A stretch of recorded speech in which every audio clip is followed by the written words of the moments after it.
அது கம்மி யாரும் பாடலாம். Hare Krishna Krishna Krishna Hare Hare, Hare Ram Ram Ram Hare Hare. Welcome to Bhagavat Purana. Chapter name is Maharaj Nimi meets 9 Yogendras.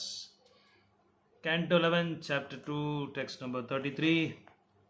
Shri Narada Vacha Evam Te Nimina Prishta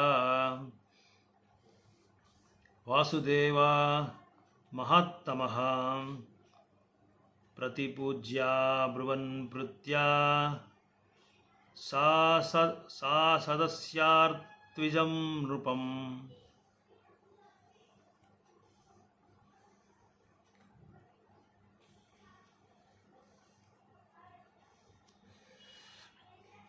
Word by word, Sri Narada Vacha, Sri Narada said, Evam thus te dev, Nimina by king, Nimi Prusta, questioned, Vasudeva, O Vasudeva, Mahattamaha, those best of saints, Prati Pujya, offering him words of respect in return. Abruvan, they spoke. Pritya, affectionately. Sa, Sadasya, who was accompanied by the members of the sacrificial assembly. Ritvijam, and by the priests. Nrupam, to the king. Translation, purport by Bhaktivedanta Swami Srila Prabhupada Ki Jai. Shri Narada said, O Vasudeva, when Maharaja Nimi had thus inquired from the 9 Yogendras about devotional service to the Lord, those best of saintly persons sincerely thanked the king for his questions and spoke to him with affection in the presence of the members of the sacrificial assembly and the Brahmana priests. Purport. According to Sridhar Swami, not only the king but also the members of the assembly and the priests conducting the sacrifice were all devoted to hearing and chanting the glories of devotion service to the Supreme Personality of Godhead. So the sages, beginning with the Kavi, will now each speak in turn, answering the questions of the king. Om Agnanatimirandasya Gnananjana Salakaya Chakshurunimta Chakshurunmalitam Yena Tasmai Shri Guruve Namaha. Shri Krishna Chaitanya Prabhu Nityananda Shri Advaita Gadadhara Shri Vasadi Gaura Bhakta Vrinda. Hare Krishna Krishna Krishna Hare Hare, Hare Ram Ram Ram. Grantharaj Srimad Bhagavatam Ki Jai. So we have been listening from past so many weeks that how Maharaj Nimi was inquisitive and how Maharaj was very intense, how he was so intense to inquire about the Lord's pastimes and Lord's glories and about the Lord's the nature and Lord's form. So about everything about the Lord's, everything about the Lord, everything about Lord Krishna. So, so Maharaj Nimi obviously has that curiosity and has that nature of learning and nature of acquiring knowledge about Lord's pastimes. So that's what Narada is telling that O Vasudeva, one Maharaj Nimi had this. So here Narada, according to Sridhar Goswami, not only the king but also the members of the assembly were also very eager and inquisitive to hear about the Krishna's pastimes, hear about Krishna's holy names. So that should be our constitutional position. That is called Bhakti Yoga. So that's how it should be. So there is one story regarding this reading of scriptures. There was one grandfather was there. He was always reading Bhagavad Gita every day. Without any fail. So his grandson also saw him and observed him. His grandpa was reading the Bhagavad Gita, and he inquired about his grandfather, about this particular scriptures, Bhagavad Gita, and he questioned his grandfather that, my dear grandpa, what is so interesting and what is so constructive, what is so informative about this Bhagavad Gita? So every day you are reading, I am observing you every day. So is it really helpful to our material life, and is it really helpful for our material contaminations, to remove material contaminations? And is it really um, facilitating us to render devotion service so that we can be delivered from this the precarious condition of this material world, where we are stuck here in between the in between most of the uh, material contaminations and material miseries, and we have been driven away from pillar to post. So we have been taken, we have been traversing through from one yoni to another yoni and another yoni to another yoni. Like this, we have been driven away from each loka to another loka, each planet to other planets, and each different form of human birth to animals birth, and animals birth to reptiles, and reptiles birth to so many different we are entering in this 84 lakhs of living entities. So then grandpa said, so it is very difficult to answer your question by just giving some vacha or words. It should be practical. So if you want to understand this, you have to do some sadhana, or you have to do some practical exercises so that you can understand why we have to read. And he also said, is it very difficult to understand Bhagavad Gita, and how you can understand this Bhagavad Gita? So because we should keep on reading throughout the life, or what? Somewhat like that he was asking to his grandfather. So how you can understand this Bhagavad Gita with my tiny knowledge, with my little knowledge? Then the grandpa said, take that basket. It was charcoal basket. It was fully filled with black color. The black color, that is the extract of the charcoal. The basket was, you cannot see the original the color of that basket. So the grandpa told to his grandson, take that basket and go to the river and bring as much as water you can, and fill it up here in this container. So as his grandfather said, immediately he took the basket and he went to the riverside, and he keeps drawing water from the river. As soon as he fills water from the basket, naturally baskets will have different randhras, different holes. So naturally the water will not stand there, will not restore that. So only very little drops of water he used to take and fill in the container. So he keeps on coming like this so many times, but he was not able to fill that container. But when he saw the basket, there was a change in color. So immediately he noticed that. So the grandfather called that grandson, asking him, did you understand anything from this particular service?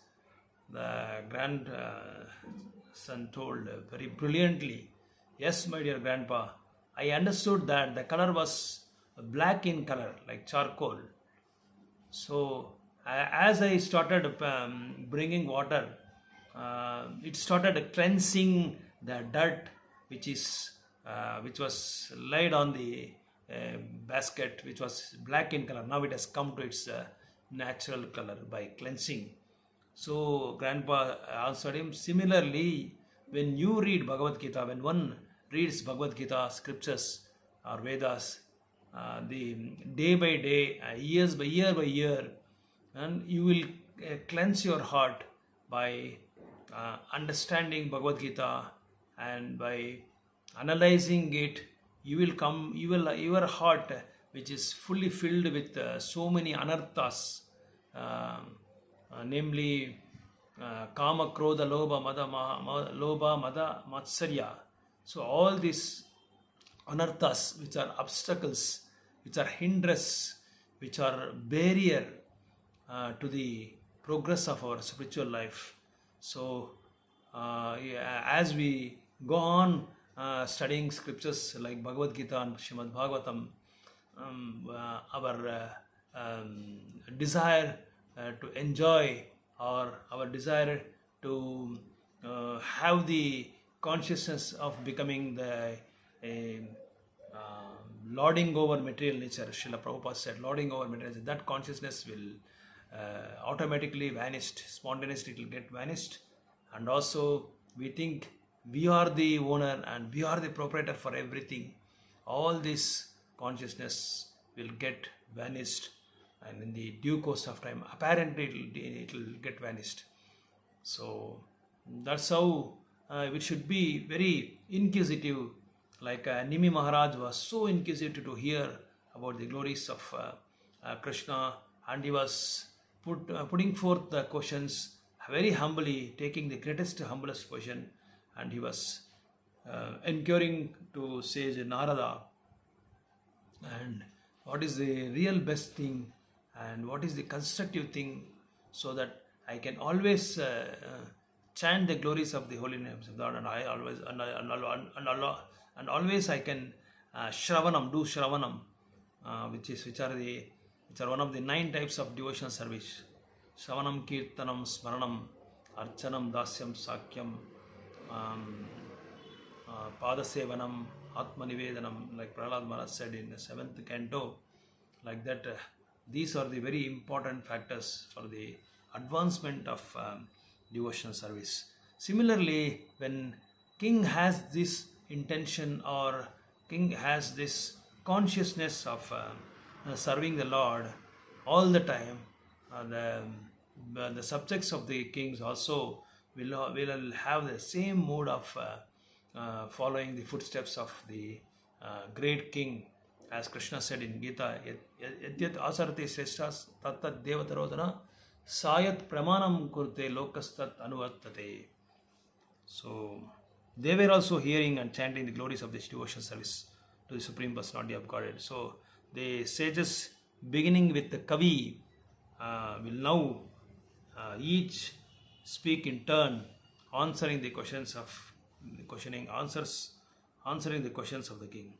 So many questions were asked by King Nimi, as in Bhagavatam we see in the beginning that when Sukadev Goswami was reciting Bhagavatam, King Parikshit Maharaj was hearing with opt attention and with curiosity, with lot of eagerness, with lot of enthusiasm, and with lot of steadfastness, without deviating his uninterrupted devotion service. It is called, without deviating either side or that side, neither on that side. And he was spellbound, sitting at the river of at the banks of Ganges. He was listening. Similarly, it was also witnessed by Suta Goswami, and Suta Goswami recited the same Bhagavatam, Bhagavad Purana to the saintly persons in Naimisharanya, headed by Saunaka Muni. So there were thousands and thousands of sages were eagerly waiting for Suta Goswami to recite Bhagavatam slokas. So there also the sages asked 7 questions regarding this regarding how to deliver from this the greatest danger of blazing fire, which occurs in material world. So material world is like a blazing fire. So one cannot stop this blazing fire unless otherwise. If it rains, like in the forest now, when each of the trunks of the trees brush together, so it will create a fire and it becomes blazing fire. In that blazing fire, big trees weighing so many tons of weight, that will get burnt into ashes when the blazing fire is happened in the forest. That's how, if one hears Srimad Bhagavatam and Srimad Bhagavad Gita, the great scriptures which are Grantharaj, which are king in scriptures, that will be made into ashes when So that will be like that, how the big logs of trees are burnt to ashes in the blazing fire. Similarly, our sins and karmas also will burn into ashes when we take the shelter of Srimad Bhagavatam from the lotus mouth of great acharyas and great mahajans like Sukadeva Goswami, and the mahajans like Narada Mahamuni also.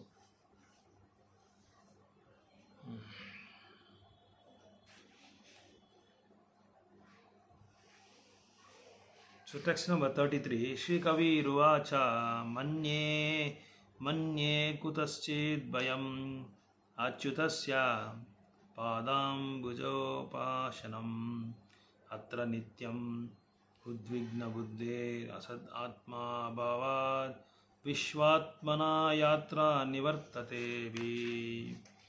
Shri Kavi Vacha, Shri Kavi said, Manye, I consider Akutaschit Bayam, fearlessness, Achyutasya of the infallible Lord, Padambuja of the lotus feet, Upashanam the worship, Atra in this world, Nityam constantly, Udvigna Buddhe one whose intelligence is disturbed, Asat that which is only temporary, Atma Bhavat by thinking to be the self, Vishwatmana thoroughly, Yatra in which service of the Lord, Nivartate stops, ceases, be feared.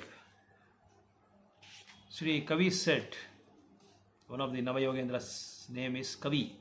I consider that translation purport given by Bhaktivedanta Swami Srila Prabhupada ki jai. I consider that one whose intelligence is constantly disturbed by his falsely identifying himself with the temporary material world can achieve real freedom from fear only by worshipping the lotus feet of the infallible Supreme Lord. In such devotion service, all fear stops entirely. In the opinion of Srila Sridhar Swami, the word Asad Atma Bhavat in the verse indicates that the living entity is constantly disturbed by fear because he identifies his eternal self with the temporary material body and its paraphernalia. Similarly, Srila Vishwanath Chakravarti Thakura has stated, Bhakti Pratikula Deha Geha this Asaktim. Because of one's attachment to one's temporary body and so-called home, family, friends and so on, one's intelligence is always disturbed by fear and one is unable to appreciate or practice pure devotional service to the Supreme Lord. So-called religious activities executed in the bodily conception of life are always accompanied by fear and anxiety about the ultimate result, but pure devotional service to the Supreme Personality of Godhead frees one from fear and anxiety because it is executed on the platform of Vaikuntha or the spiritual plane. When there is no fear or anxiety, according to Srila Jiva Goswami, the process of Bhakti Yoga is so powerful that even in the stage of Sadhana Bhakti, in which one is practicing devotional service through rules and regulations, the neophyte can have a direct experience of fearlessness by the mercy of the Lord. As one's devotional service becomes mature, the Lord reveals himself to the devotee and all fear is totally vanquished forever. Every living entity has a natural propensity to serve God, but because of false identification with the temporary body, one loses touch with this pure constitutional propensity and instead inauspiciously becomes attached to the temporary sense gratification in the form of body, home, family and so on. The result of such false attachment is continuing distress, which can be eradicated only by devotional service to the Supreme Lord. In this connection, Srila Bhakti Siddhanta Saraswati has quoted the following verse: Tavad bhayam dravena deha shrun nimittam shoka spruha paribhavo vipulascha loba tavan mameti asad avagraha arati moolam yavan nate nigrim abhayam pravrunita lokaha. Bhagavatam 396. The meaning is, the woman Lord, the people of the world are embarrassed by all material anxieties.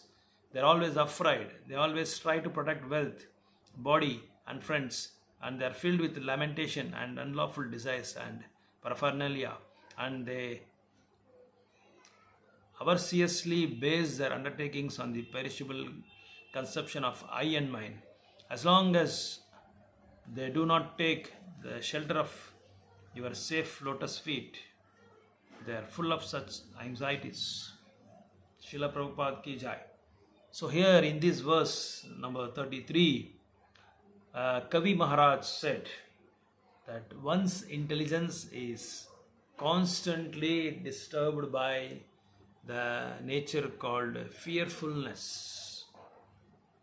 Fearfulness by falsely identifying himself with the temporary material world can achieve real freedom from fear only by. See here, the answer is given for the people who are really scared enough in this material world or really has that weakness of fear.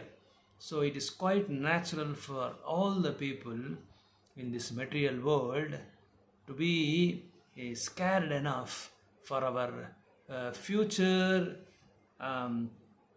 unexpected miseries or unexpected dangers. So one cannot, one's nature of mind is always thinking about the future but not about the present life. So that's what Srila Prabhupada, the Acharya of ISKCON, once said, that never think about the future and also never lament about your past life activities.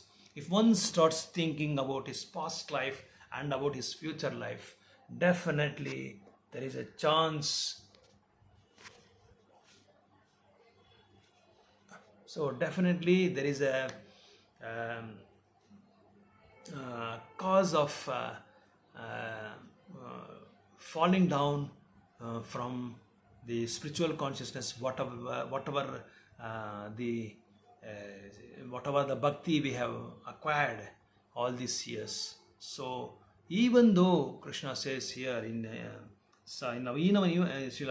even in our sadhana bhakti, there are two types of bhakti. One is sadhana bhakti and another one is raganuga bhakti. So sadhana bhakti means it is also otherwise called as sadhana bhakti means getting up early in the morning before sun rises and taking bath, purifying internally and externally, and start worshipping the Supreme Personality of Godhead,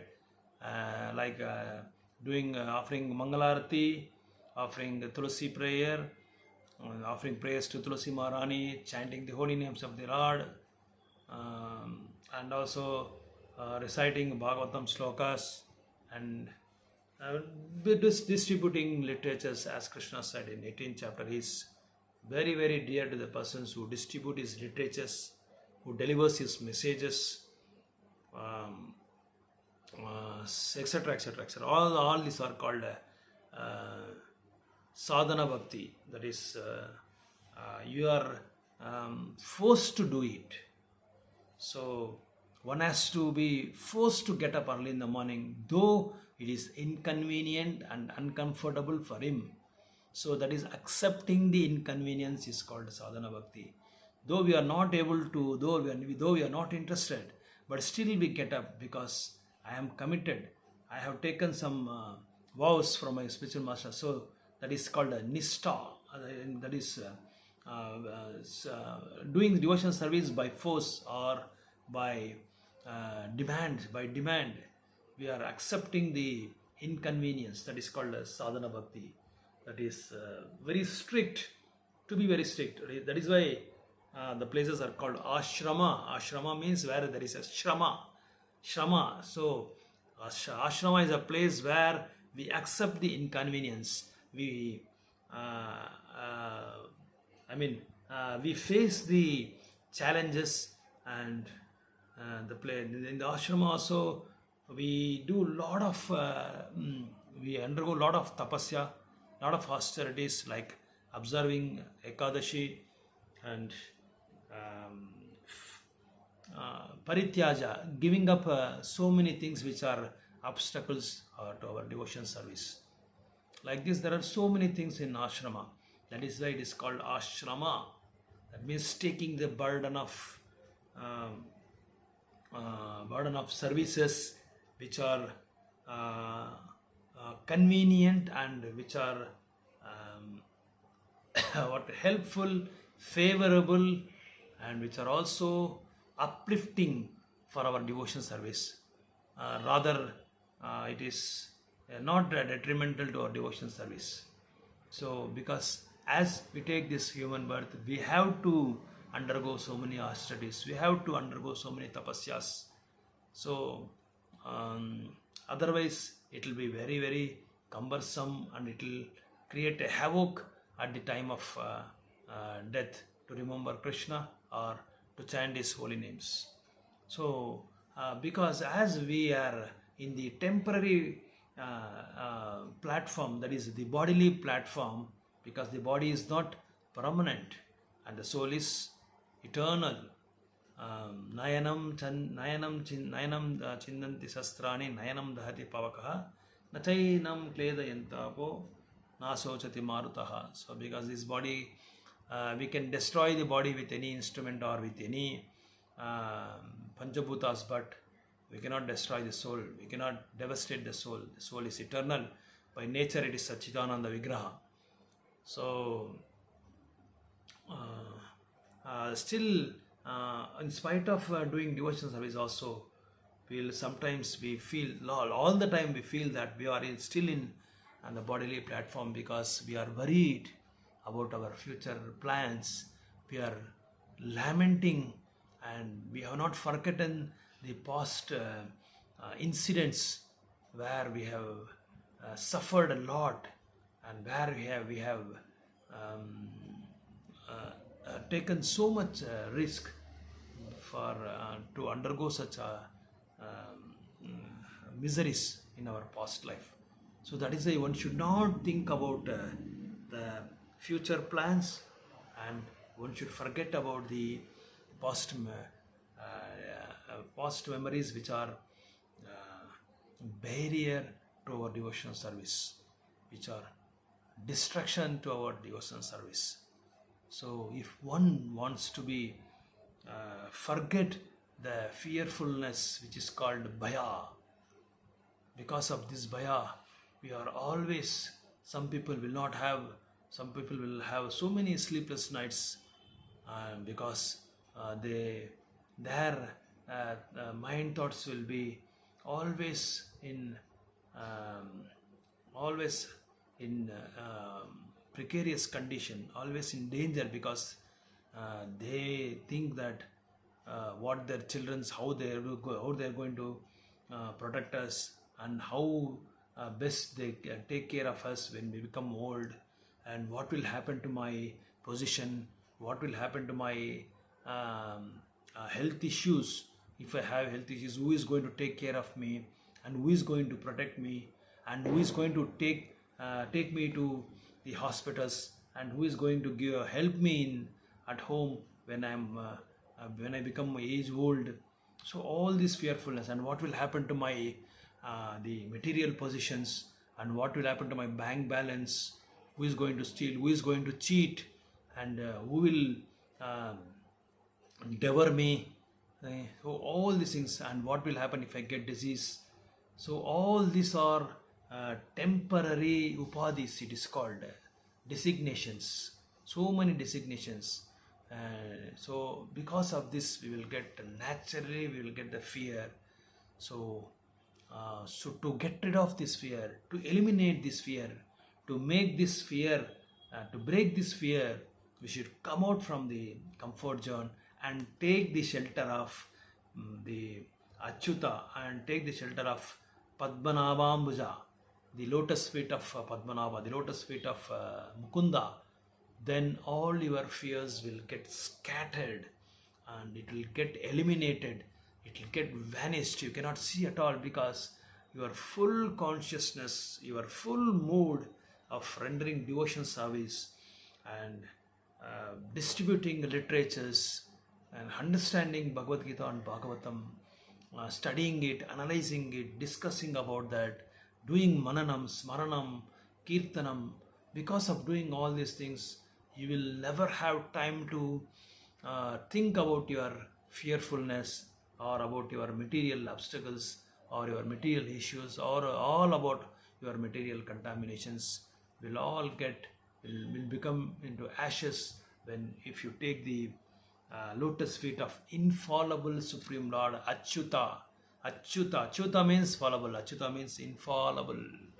So definitely when once take this lotus feet. Srila Bhaktisiddhanta Saraswati Goswami also quoted one verse from third canto, ninth chapter and sixth verse. It says that we should offer prayers to the Lord that the people of the world are embarrassed by all material anxieties. They are all always afraid.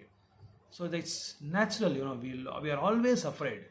We may think what will happen in the next moment if I take the vehicle and go to the busiest roads in the city. What will happen? Who is going to protect me? Who is going to protect me? Who will give me suraksha? Nobody is going to give suraksha because he is not having any sort of faith or any sort of affection towards Lord. That is why he is not at all remembering Lord. He doesn't have any confidence over the Lord. That's why he's getting all this fearfulness, or he's afraid of all those things. He's afraid of his friends, afraid of his family, afraid of his own afraid of his own people around him. So, and afraid of his wealth. Who is going to protect my wealth? With all this lamentation and unlawful desires and paraphernalia, and they avariciously base their undertakings on the perishable conception of I and mine. The whole Bhagavatam discuss about this I and me and mine. Because of these three words, we are still lamenting, and we still keep taking birth after birth after birth. Dehinosmin yata dehe kaumanam yavanam jara tata dehantara praptir dhirastatra namuhyate. So we keep changing the bodies from one body to another body and another body to another body like this. So that unless or otherwise we take the shelter of the lotus feet of Achyuta, we will never be free from such anxieties. Hare Krishna, Krishna Krishna, Hare Hare, Hare Ram, Hare Ram. Like, share, subscribe, and also do post comments. Hare Krishna.